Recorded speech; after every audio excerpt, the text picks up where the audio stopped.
একটা সাবালিকা বেটি ছেলে আর একটা সাবালিকা বেটি ছেলের সঙ্গে খালি গায়ে গায়ে গা লাগিয়ে একই ল্যাপের তলায় একই চাদরের তলায় ঘুমাতে পাবে না। সব বসে বসে আপনারা টুকটুক করে তাকাইছেন। হ্যাঁ, ল্যাপের তলে দুটা বেটা ছেলে খালি গায়ে শুয়ে আছে, কেন পাবে না? আপনি খালি হুজ্জতি করছেন, কেন পাবে না? দুটা মেয়ে এলো গায়ে গা লাগিয়ে পিঠে পিঠ লাগিয়ে শুয়ে আছে, 14 বছরের এরো বয়স, 14 বছরের এরো বয়স, গায়ে গা লাগিয়ে যদি কম্বলের তলায় শুয়ে থাকে, নবীজি বলছেন পাবে না। আপনি তখন মনে মনে বলছেন কেন পাবে না, কেন পাবে না, কেন পাবে না? তো কেনার জবাব আমি দিব? রাসূলুল্লাহ বলছেন, কি বলছেন? একটা 7 ফিট বাই 5 ফিটের ছপ্পের খাট আছে তোমার বাড়িতে। ছেলে পিলে আমাদের দেশে শেরশাবাদী কমে কেমন হয়, একটা হলো 2 বছরের, আরেকটা হলো 3 বছরের, আরেকটা হলো 5 বছরের, আরেকটা হলো 7 বছরের। আমাদের দেশে তো ছেলের অভাব নাই। বাপমা তখন কি করে, একই খান ছাপের খাটে একটাকে বেড়া করে, একটাকে খাড়া করে, একটার ট্যাং ওদিকে করে, একটার মাথাকে এদিকে করে সব শুতিয়ে দেয়, হয় না? শুয়ে আছে একই ছাপের খাটে 4-5টা ছেলে আরামে শুয়ে আছে, কার মাথা এদিকে, কার পাছা ওইদিকে, কার মাথা ওইদিকে, কার পা ওইদিকে শুয়ে আছে। এটাকে ওই যে এরা সবটি ভাই বোন, অসুবিধা নাই, অসুবিধা নাই।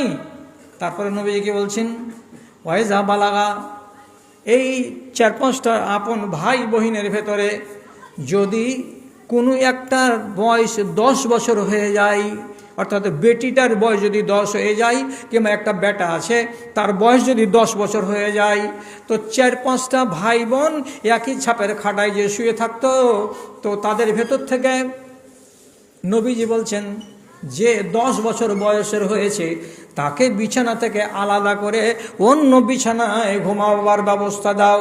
এই ছোট ছোট ভাই বোনদের সাথে তাকে ঘুমাতে দিও না। বেটি হলো আলাদা, বেটা হলো আলাদা। কয় বছর বয়সে বললাম? 10 বছরে। 10 বছর হতে গেলে ভাই বোনের মধ্যে এই ছেলেটা থাকতে পাবে না, অথবা এই মেয়েটা থাকতে পাবে না। নবী বললেন থাকতে পাবে না, আপন ভাই বোন। কেন পাবে না? কেন পাবে না?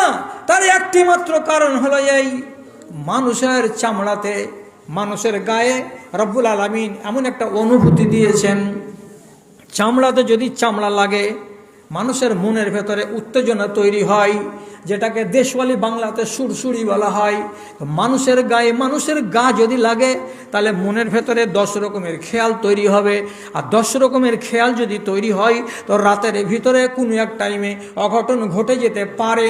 তার জন্য নবীজি বলছেন ঘটনা যেন না ঘটে তার আগে যার চেতনা এসেছে, যার বুদ্ধি হয়ে গেছে, এবং 10 বছর বয়সের বাচ্চাটাকে ওর বিছানটাকে আলাদা করে দাও।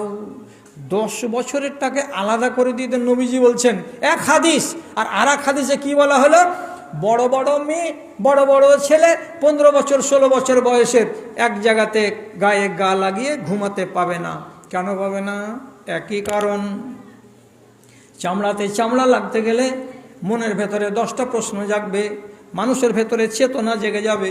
আর চেতনা যদি জাগে তাহলে অন্যায় কাজ রাতের বেলায় হয়ে যেতে পারে। তার জন্য রাসূলুল্লাহ আগে বারণ করে দিয়ে বলছেন তোমরা আলাদা আলাদা হয়ে শুয়ে থাকো, অথবা গায়ে কাপড় জড়িয়ে দিয়ে তারপরে একই লেপের তলায় ঘুমাও, যাতে করে তোমার গা এর গায়ে লাগতে গেলে তোমার গায়ে কাপড় থাকে, এর গায়ে কাপড় থাকে, চামড়াতে চামড়া যেন লাগতে না পায়। এইরকম করে ঘুমাও তো ঘুমানো যাবে, তাছাড়া সরাসরি গায়ে গা লাগানো যাবে না।